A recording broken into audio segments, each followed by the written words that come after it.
எந்த க்ஷணத்திலையும் இந்த சரீரத்திலிருந்து இந்த ஜீவன் போய்விடும். அப்போ அமர்கர் மறுபடியும் இறந்து போய்விடுவான்.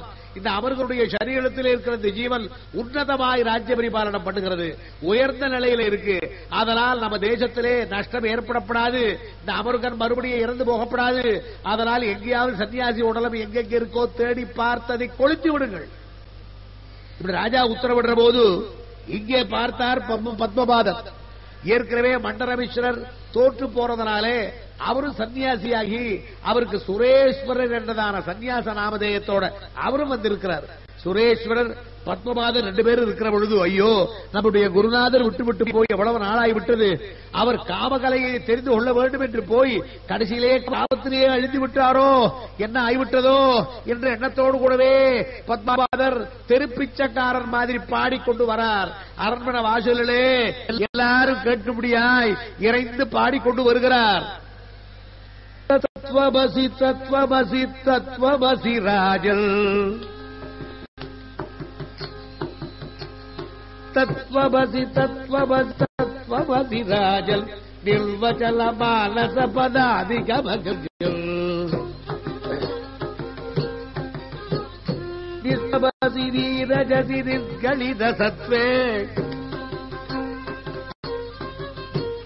நிஸ்வமசி நீரஜசி நிர்கலித சத்வே, தேஜசி விவேகே ஜுஷி பேதமதி சுல்யே, தேஜசி விவேகே ஜுஷி பேதமதி சுல்யே, தத்வமசி தத்வமசி தத்வமசி ராஜல்.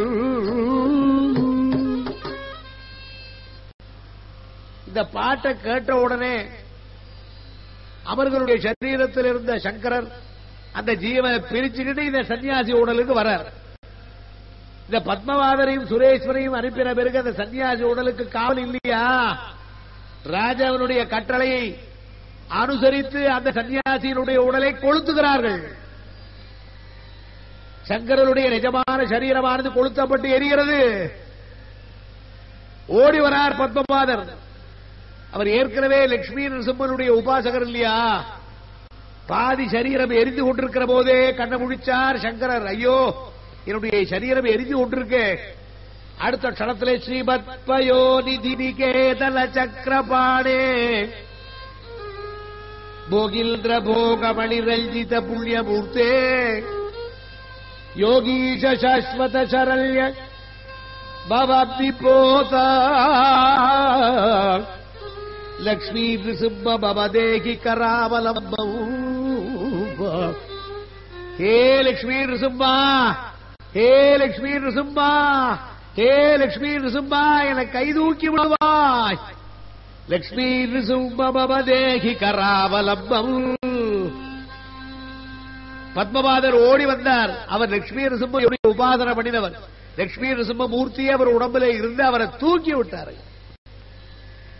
மறுபடியும் சரசவாணியின் இடத்திலே வந்தார். பார்த்தாள், இனிமேல் உன்னிடத்திலே என்ன பேச்சு என்று சொல்லி சரசவாணி சங்கர இடத்திலே பேசாமல் மேலே போறாராம். ஆகாசத்திலே போறாளாம். ஆகாசத்திலே போற போது பார்க்கிறாள், அவர் யாரு? சரசவாணி இல்லை, சாட்சாத் சரஸ்வதி சாரதாம்பிகே. அம்மா தாயே, என்னை பரீட்சிக்க வந்திருக்கிற தெய்வமே, இப்படி என்னை விட்டுட்டு போகாதே அம்மா. உலகத்திலே இனிமேல் தான் உன்னுடைய திருவருள் வேண்டும் அம்மா. உண்மையான ஞானத்தை காட்டுவதற்கு நீ வர வேண்டும். உன்னை நான் பிரதிஷ்டை பண்ண போறேன். துங்கபத்ரா தரங்காபா சமாலோகன கௌதுகி, துங்கபத்ரா தரங்காபா சமாலோகன கௌதுகி, சரத ஜரகாலே காரஜாமசோத்தவாதே, துங்கபத்ரா தரங்காபா சமாலோகன கௌதுகி.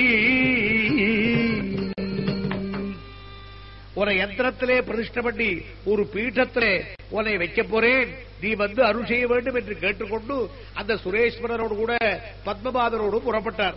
பத்மபாதரோடு புறப்பட்டு போய் நேரே துங்கபத்ரா நதிக்கரையிலே ரிஷிசிங்கர் வழங்கினதான ஆசிரமத்திலே அங்கே அம்பாளுக்கு இந்த சாரதாம்பிகைக்கு சர்வ வியாக்கியான பீட்டமாய் ஒரு பீட்டத்தை ஸ்தாபிதம் பண்ணி சுரேஸ்வரரை அங்கே இருந்து பூஜைகள் செய்ய சொல்லிவிட்டு தான் புறப்பட்டார். தான் புறப்பட்டு பாத யாத்திரையாய் போகிறார். பாரத தேசமெல்லாம் பாத யாத்திரையாய் போய் அங்கங்கே அத்வைத மத பிரச்சாரத்தையும் சத்தியம் அத்வைதம் என்கிற தத்துவத்தை சொல்லி அந்தந்த கஷேத்திரங்களில் இருக்கிற மூர்த்திகளுடைய பெருமையை சொல்லி எந்த மூர்த்திகளாய் இருந்தாலும் பிரம்மத்தினுடைய சுரூபமே. ஆதலால் சிவன், விஷ்ணு, பிரம்மா, அதே மாதிரி சுப்பிரமணியன், கணபதி, அம்பாள் என்கிற வித்தியாசம் இல்லாமல் எல்லாம் பிரம்மத்தினுடைய சுரூபமே என்று காட்டுகிறாய். ஷண்மத ஸ்தாபனம் பண்ணினார்.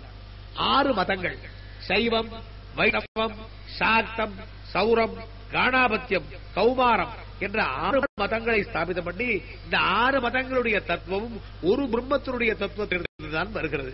எல்லாம் பிரம்மமயம் என்றதான தத்துவத்தை காட்டி ஒவ்வொரு இடத்திலும் தான் பேசிக்கொண்டே, தான் எல்லாருக்கும் விளக்கம் சொல்லிக்கொண்டே, எல்லையில்லாத கிரந்தங்களை எல்லாம் எடுத்து எழுதி எத்தனை பேருக்கும் பாடம் சொல்லி வேதாந்த வித்தையை தான் சுலபமாய் புரிந்து கொள்ளக்கூட சாதாரண பாடத்திலிருந்து பெரும்பாட பர்யந்தம் தான் போதித்துக் கொண்டே வந்து மூகாம்பிகை கஷேத்திரம் வந்தார்.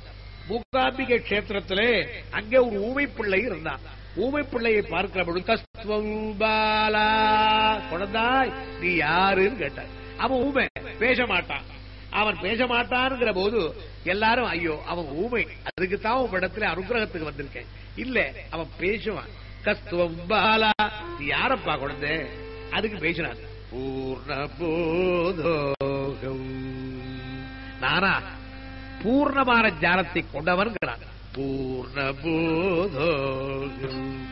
சதானந்த பூர்ணபோதோகம் சதானந்த பூர்ணபோதோகம்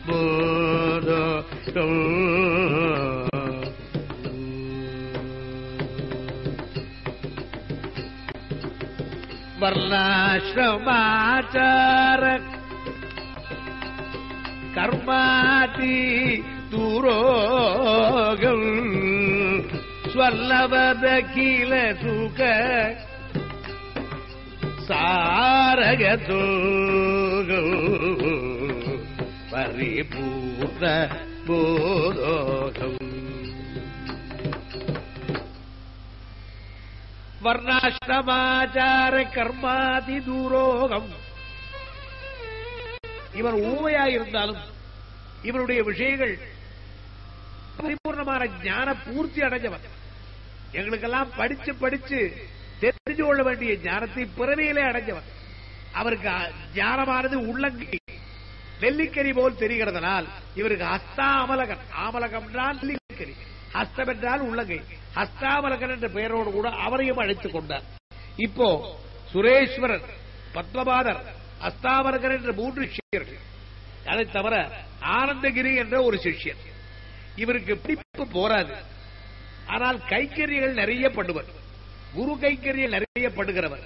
அப்பேற்பட்டவர் ஒரு நாள் பாடம் நடந்து கொண்டிருக்கிற சமயத்திலே, வேதாந்த பாடம் நடந்து கொண்டிருக்கிற போது அவர் வருவதற்கு நேரமாயிடும். சிஷ்யர்கள்லாம் சொன்னார்கள், ஆனந்தகிரி வந்தால் என்ன, வராது போனால் என்ன, பாடம் நடக்கட்டும். அந்த பாடம் நடக்கட்டும் என்று சொன்ன உடனே குரு பார்த்தார், இவர்களுக்கு இவ்வளவு பொறாமையா, இவ்வளவுக்கு அகங்காரமா, இருக்கட்டும் என்று உட்கார்ந்த இடத்திலிருந்து ஆனந்தகிரிக்கு வித்தை வரும்படியாய் அனுகிரகம் பண்ணினார். அந்த ஆனந்தகிரி பாடிக்கிட்டே வரார். தன்னுடைய குருவை பற்றி தோட்டக விருத்தம் ஒன்று அமைத்து அதிலே அருமையான ஒரு ஸ்லோகங்களை ஸ்தோத்திரமாய் பாடி வருகிறார். விதிதாகில சாஸ்திர சுதா ஜலதே, விதிதாகில சாஸ்திர சுதா ஜலதே, பகீரோபனிஷத் கதிதார்த்த நிதே, ஹிருதயே கலயே விமலௌ சரணம் பஜசங்கர தேசிகவே சகல், பஜசங்கர தேசிகவே சரணம். விதிதாகில சாஸ்திர சுதா ஜலதே,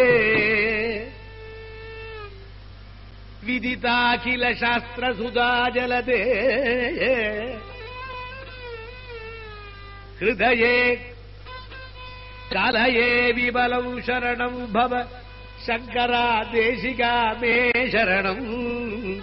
கருணா வருணாலய கருணா வருணாலய பாலய மவசாகர கவிதூரகிருதம் அகில தர்சனரத்வவிதம் பவசங்கர தேசிகமே சரணம்.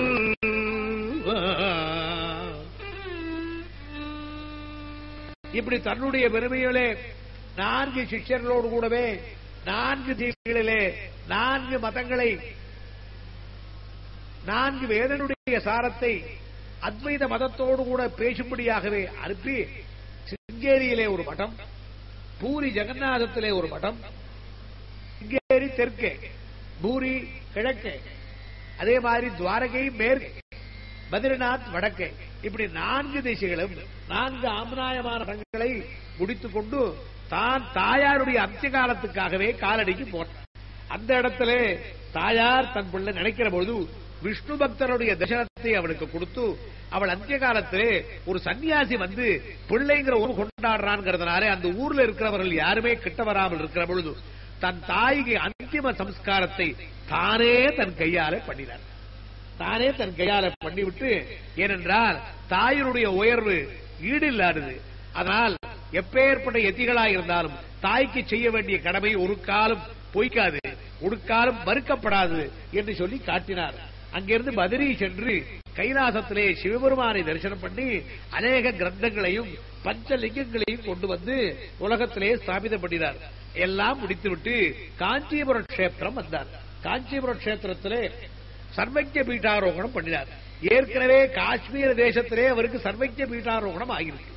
காஞ்சிபுர கஷேத்திரத்திலே காமாட்சி அம்பிகையினுடைய சந்நிதியிலே காமகோட்டி யந்திரம் ஸ்ரீசக்கர நிர்மாணம் பண்ணினார். இதை தவிர அம்பாள் அகிலாண்டேஸ்வரிக்கு தாட்டங்க பிரதிஷ்டை பண்ணியிருக்கார். அம்பாள் காமாட்சிக்கு உக்ரகலையை குறைச்சு தான் யந்திர பிரதிஷ்டை பண்ணி அந்த இடத்துல அம்பாளுடைய கருணைக்கு உலகமே பாத்திரமாகும்படியாய் பண்ணினார். இந்த காஞ்சிபுர கஷேத்திரத்தில்தான் ஸ்ரீ சங்கர பகவத்பாதாள் பல வருஷங்கள் இருந்தார்கள் என்று ஒரு சங்கர விஜயத்திலே சொல்லப்படுறது. சங்கர விஜயம் என்றதான கிரந்தங்கள் அநேகம். அதிலே ஒவ்வொரு கிரந்தங்களும் ஒவ்வொரு விதமாய் சொல்றது. தத்ரைவ நிஜவாசயோக்யம் மடமபி பரிகல்ப்ய தத்ர நிஜ சித்தல்த பத்ததி பிரகாசயுமல்தே வாசினம் சுரேஸ்வரமாஹூய யோகநாமகம் பூஜயதி தத்வா त्वमत्र कामकोटिपीठमधिपतेति व्यवस्थाप्य. சுரேஸ்வர சிங்ககிரியிலிருந்து அழைத்து யோகலிங்கத்தை அவருக்கு கொடுத்து இந்த இடத்திலே மடத்தை ஸ்தாபி பண்ணி நீ பூஜை பண்ணி கொண்டிரு என்று சொல்லி அத்வைத பாஷ்யம் உபகல்பியோ விஜித்ய காஞ்சிபுரே ஸ்திதி மமாப சங்கரார்யா. அந்த இடத்திலே தான் முக்தி அடைஞ்சார். காமாட்சி சந்நிதியிலே கம்பாநதி தீரத்திலே முக்தி அடைஞ்சார் என்று ஒரு சங்கர விஜயம். அல்லது பத்ரிகாசிரம யாத்திரை போகிற பொழுது அங்கே தான் மறைந்து போனார் என்று ஒரு சங்கர விஜயம். அவர் எப்படி இருந்தாலும் நமக்கு வேண்டியது அவர் சொன்னதான உபதேசங்கள். அந்த உபதேசங்கள் தான் நமக்கு இப்பொழுது வேண்டும். அவர் எத்தனை ஸ்தோத்திரங்கள் பண்ணியிருக்கார். எல்லா தேவதைகளை பற்றியதான ஸ்தோத்திரம். சம்ஸ்கிருத பாஷைக்கு சம்ஸ்கிருத பாஷையினுடைய லட்சணமே மகாகவிகள் காட்டினதான லட்சணத்துக்கு மேல் அதனுடைய பெருமையை காட்டினவர். அம்பாளுடைய பெருமையை ஸ்ரீவித்தையை உலகத்துக்கு கொடுத்தவர். 6 மதங்களிலே 6 தெய்வதைகளை பூஜை பண்ணக்கூடியது சாத்விகமான மதம். காபாலிக மதம், பைரவ மதம்ங்கிறதெல்லாம் நீக்கி எல்லாரும் பக்தியால் பலி கொடுக்காமல் ரத்தம் சிந்தாமல் அன்பையே காணிக்கையாய் கொடுத்து பெருமை அடையலாம் என்று. பக்தி என்பதே அன்பு. அன்பனுடைய நெறிதான் அத்வைத நெறி. அன்பு நெறியினாலே எல்லாருமே வாழ்வாம். அன்பே சிவமென அறிவாய் என்று பாடின திருமூலருடைய தத்துவத்தை தான் அத்வைதம் சத்தியம் சிவம் என்று காட்டி குரு பூங்கவ பூங்கவ கேதனத்தே சமதா மயதா நகி கோபி சுதீகி சரணாகதவத்சலதத்வனிதே பவ சங்கர தேசிகமே சரணம் சங்கர தேசிகமே சரணம் சங்கர தேசிகமே சரணம். இந்த சங்கராச்சாரியாருடைய சரித்திரமானது சுபத்தை கொடுக்கக்கூடிய. இதை கேட்கிறவர்கள் ஆச்சந்திரமாய் பலகாலம் பெற்று இந்த ஜென்மா எடுத்ததனுடைய பெருமையை தான் உண்மையாய் உணர்ந்து வாழ்வார்கள். சங்கராச்சாரிய சரிதம் இதமஸ்து சுபாவகம் ஆச்சந்திர தரங்கஸ்தாயி பவதா ஜகதி தலே. நம பார்வதி பதயே. கோவிந்த நாம சங்கீர்த்தனம்.